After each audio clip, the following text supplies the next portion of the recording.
Next Andhra Jyothi విషయానికి వద్దాం. ఆంధ్రజ్యోతిలో వాళ్ళకి కనిపిస్తున్న వార్తలు మార్చి మొదటి వారంలో గ్రూప్ 1 ఫలితాలట. ఆ వెంటనే గ్రూప్ 2 అండ్ గ్రూప్ 3 కూడా మొత్తం 2734 పోస్టులకు 5,51,247 మంది పోటీ పడ్డారు. గ్రూప్ 1లో ఒక్కో పోస్టుకు 37 మంది పోటీ పడుతున్నారు. గ్రూప్ 2లో 1:329 అండ్ గ్రూప్ 3లో 1:196.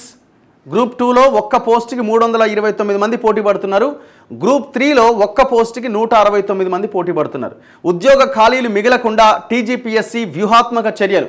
దయచేసి ప్రయత్నం చేయండి ఆయన. మళ్ళీ ఈ బ్యాక్లాగ్ పోస్టులు పెట్టి మళ్ళీ తర్వాత వేస్తాం మిగిలిన అంటే ఆగమవుతారు. ఆ గురుకుల ఆస్పిరెంట్స్ విషయంలో అట్టే జరిగింది. పాపం వాళ్ళు రోడ్ల మీదకి వచ్చి ఆందోళన చేసినా మళ్ళీ దాన్ని వెనక్కి తీసుకోలేదు మీరు.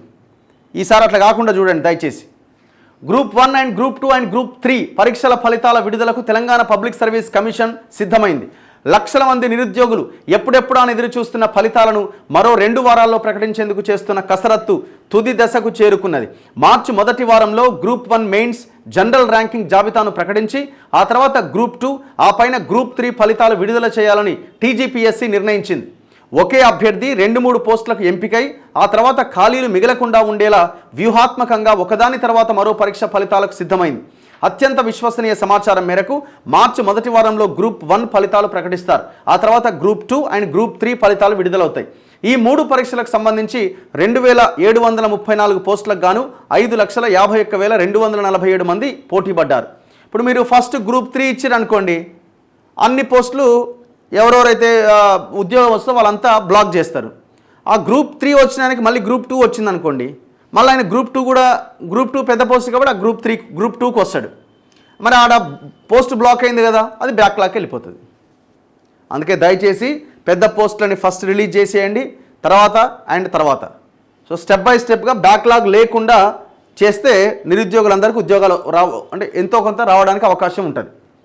రాష్ట్రంలో తొలి గ్రూప్ 1 తెలంగాణ ఆవిర్భావం తర్వాత ఎన్నో బాలారిష్టాలు దాటుకొని మొదటిసారి గ్రూప్ 1 పరీక్షలు సజావుగా జరిగినాయి. ఈ నేపథ్యంలో ఫలితాలు పారదర్శకంగా విడుదల చేయాలని టీజీపీఎస్సీ నిర్ణయించింది. నిజానికి 2022లో 503 పోస్టుల భర్తీకి తొలిసారి గ్రూప్ 1 నోటిఫికేషన్ విడుదలవగా అదే ఏడాది అక్టోబర్లో ప్రిలిమ్స్ జరిగినాయి. జనవరిలో పేపర్ లీకేజ్ వ్యవహారం బయటకు రావడంతో ఆ పరీక్ష రద్దు చేసి 2023 జూన్లో నిర్వహించారు. అయితే బయోమెట్రిక్ తీసుకోలేదనే కారణంతో హైకోర్టు ఆ పరీక్ష కూడా రద్దు చేసింది.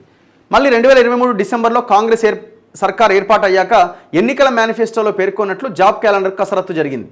ఇదంతా ఏదో 63 పోస్టులు పెంచింది, ఇదంతా జరిగింది, అయిపోయింది. గ్రూప్ 2లో తగ్గిన హాజరు శాతం. తెలంగాణ ఆవిర్భావం జరిగిన తర్వాత 2016లో గ్రూప్ 2 పరీక్షలు జరిగినాయి. ఫలితాలు ఆలస్యంగా వచ్చినాయి. గత సర్కార్ హయాంలోనే 2022లో గ్రూప్ 2 నోటిఫికేషన్ విడుదలైన పేపర్ లీకేజీల గందరగోళంతో ఒకసారి, నిరుద్యోగుల డిమాండ్తో మరోసారి పరీక్షలు వాయిదా పడుతూ వచ్చినాయి. ఎట్టకేలకు గత ఏడాది డిసెంబర్ 15, 16 తేదీల్లో రాష్ట్ర వ్యాప్తంగా 1,358 కేంద్రాల్లో ఈ పరీక్షలను నిర్వహించారు. 2 ఏళ్లుగా వాయిదా పడడంతో 5,51,855 మందికి గాను 74.96% మంది హాల్ టికెట్లు డౌన్లోడ్ చేసుకున్నారు. హాజరవడం కూడా చాలా తక్కువ మంది హాజరయ్యారు. వ్యూహాత్మకంగా ఫలితాలట. గ్రూప్స్ పరీక్షల్లో ప్రభుత్వం ప్రకటించిన కొలువులన్నీ భర్తీ కావడం ఒక సవాలుగా ఉండడం ఆనవాయితీ. ఇందుకు కారణం గ్రూప్ 4 అండ్ గ్రూప్ 3 వంటి వాటి ఫలితాలు ముందుగా ప్రకటించి ఆ తర్వాత పెద్ద కొలువుల ఫలితాలు ప్రకటించడమే.